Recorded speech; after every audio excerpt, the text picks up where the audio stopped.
Crap, my Auburn shirt. Your what? My Auburn shirt. I wore it because we were in stagecraft and paint and crap. Oh, and we got a new mic. Look at that. If you remember our last episode.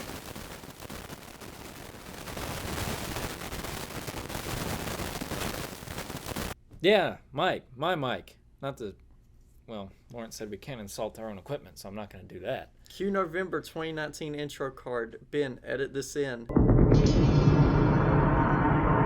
But cut out the part where I'm saying edit this in. It's November 2019. That's when Blade Runner took place. The original Blade Runner that came out in 1982. Is that when it came out? 80, I think so. 82? Okay.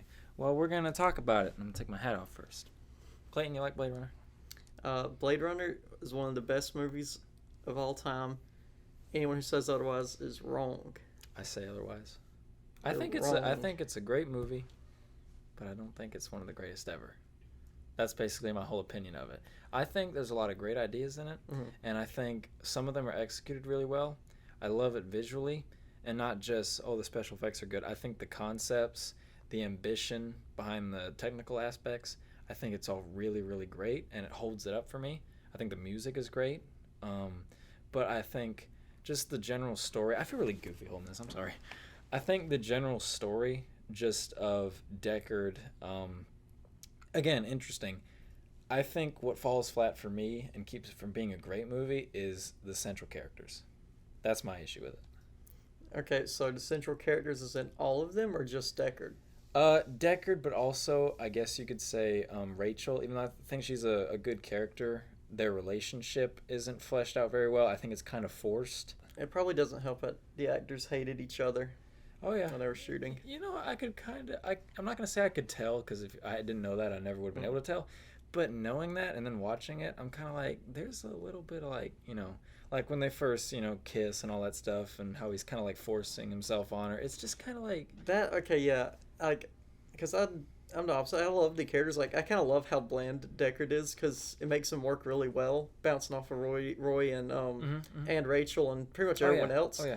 But their first romance scene is so weird. It makes me almost uncomfortable, because I'm like, this is so. But odd. okay, she knows what she wants, and I think she wants in the context of the movie, she wants to kiss him too, but she's denying herself happiness because she thinks she's this she doesn't deserve it. Yeah. I think that's what they're going for. The problem is, I didn't really feel that deep down she wanted it. I think that's the part where they hate each other. I think where that comes into play, because that little nuance isn't there. Yeah, or it could be more on your point of the relationship. It isn't fleshed out enough to work properly, and it could be that also that by that point in the movie, we're supposed to think that they're already falling for each other and they're making this big step, but it doesn't feel like that when that happens. It feels like it's jumping a little bit ahead of itself. And you mentioned that you like how Deckard's bland because he bounces off with the other characters well. Yeah, I agree with that in a sense. I just, now that I've seen Blade Runner 2049, I can see that being bland can be done better. Even though I think Harrison Ford is a great actor, I think the script and just what they did with his character, I get why he's stoic. I get what they're going for. He's the replicants are more human than he is. But in 2049, the replicant characters are the AI, all the characters that are not human are just given so much where you sympathize with them.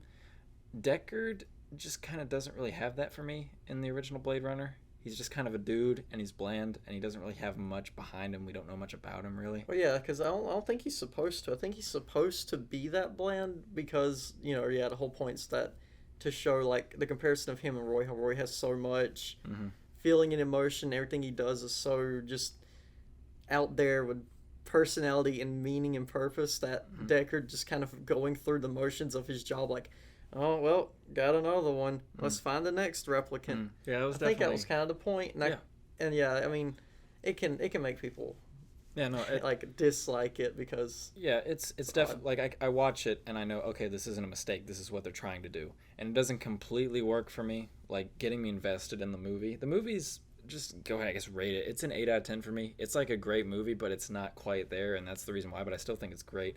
And I want to go ahead and say, because we keep talking about, like, we keep saying Roy, but we don't really talk about him. Yeah. He's the best part of the whole movie. He's supposed to be kind of the antagonist of the movie. He's the replicant that's gone rogue that Deckard has to hunt down.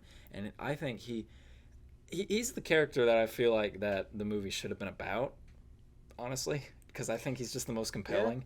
Although I will say that I think 2049, another reason I love 2049, which is the sequel, is that they kind of do what I wanted them to do with the original Blade Runner. Kind of that kind of story. I feel like I enjoy it more because, like, the amount of screen time he has in the movie, to me, is just enough, like, to completely understand what his motivations are and what he's feeling.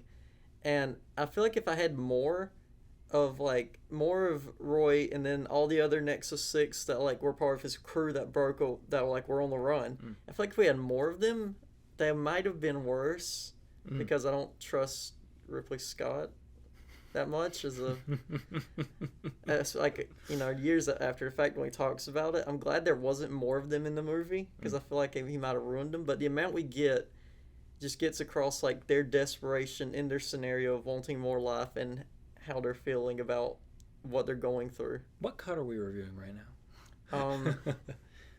I like the one that I've seen is the final cut. That's the only cut I've ever seen. Well, it's the only one you need to see. There you go. Yeah, watch Final Cut. Any other version of Blade Runner doesn't exist. Because the director's cut, I'm just going to run this down real quick. Director's cut, it's pretty much the final cut, but more green instead of blue. Because he just messed with color tinting and, like, added some backgrounds on a couple, like, outdoor shots. And then theatrical cut has the worst narration in cinema history. Recreational. They don't advertise for killers in a newspaper. That was my profession. Ex-cop. Ex-Blade Runner. Ex-killer. And it has the worst ending on any movie ever. With the driving shots of them. Yeah, so all of a sudden Deckard and Rachel are driving off into the sunset through what looks like the forest from, like, the beginning of The Shining almost. That is what it is. Didn't he ask Stanley Kubrick for footage? Is it the same area? Yeah. Because, yeah, it looks like it, and it's really off-putting compared to the rest of the movie where it's in the dark, dingy, you know, rainy neon LA. Yeah. So, yeah, that's Final Cut's the only version. I'm going to amend my statement from 2 minutes ago. 9 out of 10, almost the best movie ever. Okay. And now, the best movie ever is Spider-Man 2. Sam Raimi. In fact, anything Sam Raimi makes is a 10 out of 10.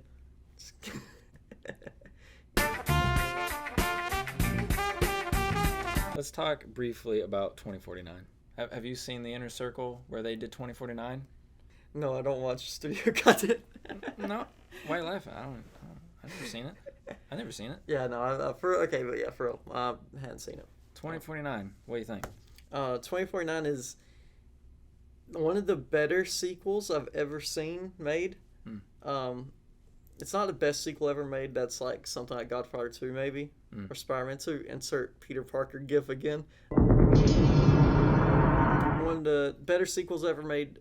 It, like, expands on all the themes of the original of identity and everything, but like you were saying, it just spins it around, so, like, you're not seeing it from the detective side hunting the replicants. You're seeing it from the replicant side who thinks he's hunting the first mixed human replicant. No spoilers. This is all spoilers. But instead, it turns out he's, like, hunting himself, and then people are on him, and then it's good. It's really good. I think 2049 is one of my favorite movies ever. I really think it is. It hit that mark for me. I remember the first time watching it and being like, this is really good. But the second time I watched it, the first time, it was this really, like, epic, you know, visual experience. You know, I think it's one of the best looking movies ever. Roger Deakins, best cinematographer ever. It looks beautiful. Denis Villeneuve is one of my favorite directors. Ryan Gosling is great in it. I think it was kind of overwhelming in its scope and the look of it. And I was like, wow, you know. But then the second time I watched it, it became such a more intimate, emotional experience with Ryan Gosling's arc, his character's arc. I thought it was just more, there was more to it than I originally had seen. I got more into it. So it just hits me on that level. I think it's a perfectly crafted, edited movie. There's one part of 2049 that's weaker. That is weaker than the original. What? The score. The score's so much. The Hans Zimmer score for 2049 is worse, way worse than the Vangelis score on the original Blade Runner. He took all the instrumentation and just like floralness and just music out of the movie and replaced it all with just like his synth keyboard, just synth. Took out all the other instruments and music from it. I haven't listened to the original score in a long time, but I get what you're saying. I mean, in general, 2049 is not going to live up to Blade Runner in the aspect of Blade Runner is the first one that did it. It's the first one that did, the sci-fi cityscape and everything, blah, blah, blah. So it's the first one that did that type of score, And so I respect Hans Zimmer for doing something differently and not just trying to copy it. Pretty much for the whole movie. There's no, recycled plot points, Poe puts a thing in a droid and then the droid goes off and does the thing and then, all that crap. It's not the new, exciting, reinvigoration of this franchise. And even with the imagery, the look of it, it doesn't copy the original. It's so different, but I think the themes are the same. So I would say with the score, I'm fine with it, and I think it adds to the movie a lot, like on its own. But I think when you compare it to the original score, and this goes for pretty much every element of the movie in general, it doesn't quite, it's not as unique. But I want to say this real quick. I want to kind of get my thoughts in with Blade Runner 2049. I think that 2049 improved. I'm really serious right now. I'm slamming my hand down. I think 2049 improves on everything that Blade Runner did wrong, and it doesn't do anything that Blade Runner, any mistakes that Blade Runner had, anything that was kind of wrong with it, I don't think Blade Runner 2049 has. I think it improved on everything that Blade Runner did wrong. It improved on a good bit of things except the music and the world. And this might just be down to my personal preference, but because when I first saw Blade Runner, and every time I rewatch it, the thing I love most about it is just the dark, crowded, dingy world and the old school police noir story over it in this dingy cyberpunk world. And 2049 just completely doesn't have that. And I know it might be a stylistic choice that they just went for like an opposite thing where it's all just, it's cold, stark, empty every time you see the city. But it made me appreciate the original Blade Runner more because I love the crowded noir city so much. Yeah, they had one scene in 2049 where he was eating something and those hookers came up to him when they were really kind of investigating him. That was the only scene, and even then it didn't feel that disgusting. It was crowded but not ugh. Like when I watched the original Blade Runner, it's like ugh.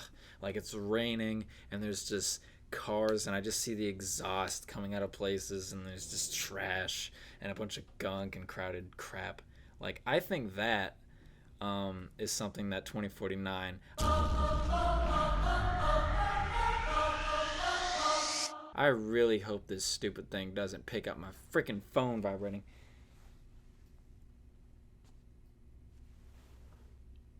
Well, you have to answer it now. Put it on speaker. Let's ask him about the 2049. Hey, you're on Inner Circle right now. Brandon and Tyler are coming back to Inner Circle. What's going on? You're on Inner Circle right now. I'm on the Inner Circle? Yeah. Is he in space? What are we talking about? Are you in space right now? What am I hearing? Everything's echoing. I don't know why. Is someone else answering the call who's also in the room? Just... You sound good now. What are your thoughts on Blade Runner? The original Blade Runner. We're talking about the original Blade Runner. Oh, why are you talking about the original Blade Runner? Because it's November 2019. Oh! Yeah. I think it is, while I do personally enjoy 2049 better, I do love both films equally for different reasons. I feel like the atmosphere and kind of sci-fi noir type feeling of Blade Runner will stick with me for years to come. Yeah. It's exactly what I agree, said. and I wish I could have seen the noir version of Blade Runner, the original, but I don't know. It is. Every version's No, the noir okay, version. you're talking about because you watched the final cut, right? Right, Tyler, Yeah, with the lighting kind of boosted? Yeah, I really want to see the original, just but I picking it haven't all yet. up. But other than that, I mean, it's still an amazing movie, and I love that 2049 was actually able to make some callbacks to it, while also being its own kind of thing. I feel like it separated itself enough to be something you can watch outside of the original Blade Runner, but you just have to know for only one part of the movie that stuff that happened in the original. Yeah, he's talking about the whole Deckard and Rachel thing. You need to know that for the entire plot of the sequel to work. It's not just one part; it's the entire story. You have to know what happened. No, I would say okay, you're gonna hate me. I saw 2049 first before I even saw the original. Oh no, I took some of my friends to 2049 before I showed them the first one. I understood what was happening. I assumed this guy No, Deckard. but to get all the callbacks and context he was talking about. I will say the experience is a lot better if you have seen and appreciate Blade Runner, the original. Yeah. All right, how about And this? I think 2049 gives moments that actually help clarify the original. But yeah, if you go into 2049 seeing those moments, they don't have as much value if you haven't seen the original. All right, But it's still a Tyler. good movie without. Out of 10, how would you rate Blade Runner, the original?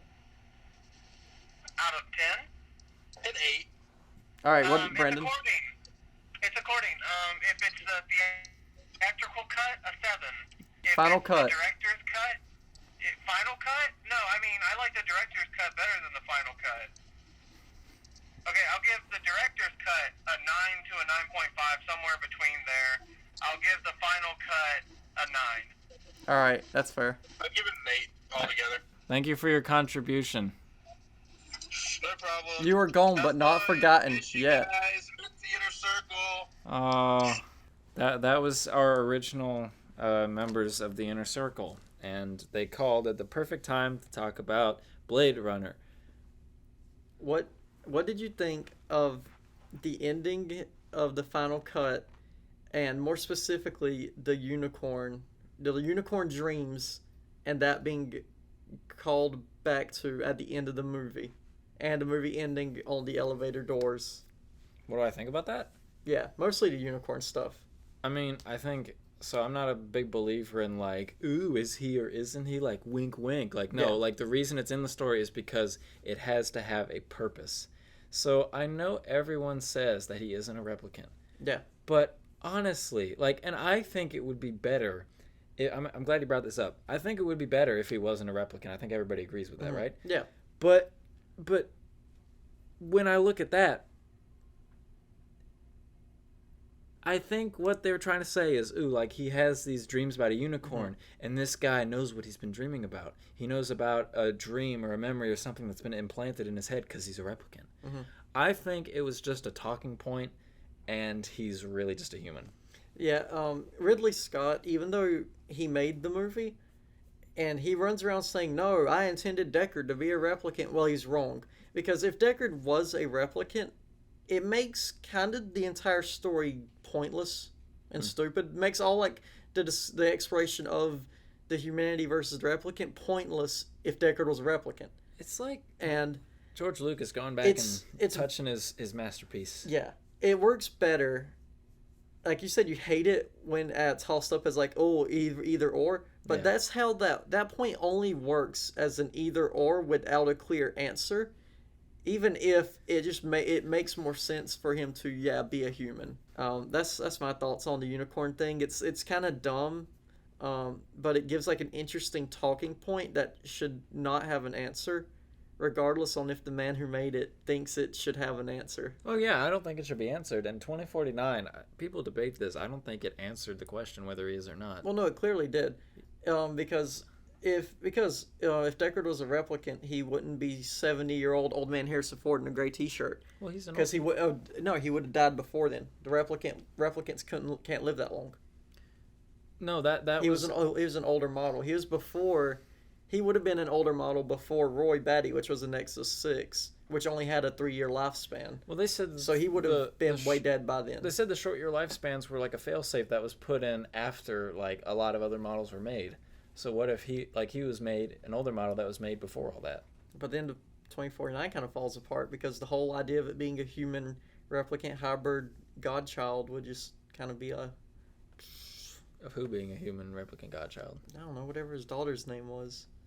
The weird lady in the pod who was making all the dreams. Oh yeah, no, I don't. That was their daughter. I think he's a human. I want to think he's a human. Oh no, he's definitely human. That's what I'm saying. Yeah. It just like if he was a replicant, the entire story of the first movie would be pointless and it would just fall apart. I'm just saying I don't think 2049 answers it outright. And I'm saying it does. He's clearly a human because he's clearly old man Harrison Ford I who's think stumbling around on set and breaking ankles. I love his wardrobe in 2049. No wardrobe. He's just a great. Yeah, it's Just just got a t-shirt. a dirty gray T-shirt. And some jeans. Yeah, I got a poster 2049 in my room. It's this epic poster, all these, orange and blue, and it's just Harrison Ford. He looks all epic. He's got that stance. He's got his gun. It's just a t-shirt. Just a t-shirt. Just a T-shirt. It's perfect.